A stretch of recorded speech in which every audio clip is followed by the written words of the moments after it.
The Tale of Peter Rabbit by Beatrix Potter. Once upon a time, there were 4 little rabbits, and their names were Flopsy, Mopsy, Cottontail, and Peter. They lived with their mother in a sandbank, underneath the root of a very big fir tree. "Now, my dears," said old Mrs. Rabbit one morning, "you may go into the fields or down the lane, but don't go into Mr. McGregor's garden. Your father had an accident there. He was put in a pie by Mrs. McGregor. Now, run along and don't get into mischief. I am going out." Then old Mrs. Rabbit took a basket and her umbrella and went through the wood to the baker's. She bought a loaf of brown bread and 5 currant buns. Flopsy, Mopsy, and Cottontail, who were good little bunnies, went down the lane to gather blackberries. But Peter, who was very naughty, ran straight away to Mr. McGregor's garden and squeezed under the gate. First, he ate some lettuces and some French beans, and then he ate some radishes. And then, feeling rather sick, he went to look for some parsley. But round the end of a cucumber frame, whom should he meet but Mr. McGregor? Mr. McGregor was on his hands and knees planting out young cabbages, but he jumped up and ran after Peter, waving a rake and calling out, "Stop, thief!" Peter was most dreadfully frightened. He rushed all over the garden, for he had forgotten the way back to the gate. He lost one of his shoes among the cabbages and the other shoe amongst the potatoes.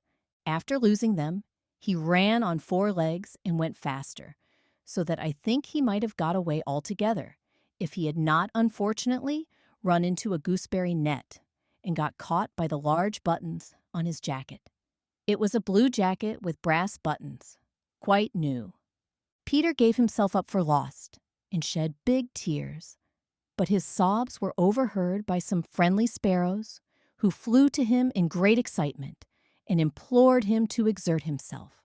Mr. McGregor came up with a sieve, which he intended to pop upon the top of Peter, but Peter wriggled out just in time, leaving his jacket behind him, and rushed into the tool shed and jumped into a can. It would have been a beautiful thing to hide in if it had not had so much water in it. Mr. McGregor was quite sure that Peter was somewhere in the tool shed, perhaps hidden underneath a flower pot. He began to turn them over carefully, looking under each. Presently, Peter sneezed. "Curdy-scoo!"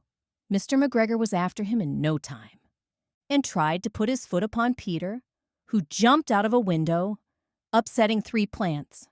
The window was too small for Mr. McGregor, and he was tired of running after Peter. He went back to his work. Peter sat down to rest. He was out of breath and trembling with fright, and he had not the least idea which way to go. Also, he was very damp with sitting in that can. After a time, he began to wander about, going lippity, lippity, not very fast, and looking all round. He found a door in a wall, but it was locked, and there was no room for a fat little rabbit to squeeze underneath. An old mouse was running in and out over the stone doorstep, carrying peas and beans to her family in the wood. Peter asked her the way to the gate, but she had such a large pea in her mouth that she could not answer. She only shook her head at him. Peter began to cry. Then he tried to find his way straight across the garden, but he became more and more puzzled. Presently, he came to a pond where Mr. McGregor filled his water cans. A white cat was staring at some goldfish. She sat very, very still, but now and then the tip of her tail twitched, as if it were alive. Peter thought it best to go away, without speaking to her. He had heard about cats from his cousin, little Benjamin Bunny. He went back towards the tool shed, but suddenly, quite close to him, he heard the noise of a hoe. Scr-rich, scratch, scratch, scritch. Peter scuttered underneath the bushes, but presently, as nothing happened, he came out and climbed upon a wheelbarrow and peeped over. The first thing he saw was Mr. McGregor hoeing onions. His back was turned towards Peter, and beyond him was the gate.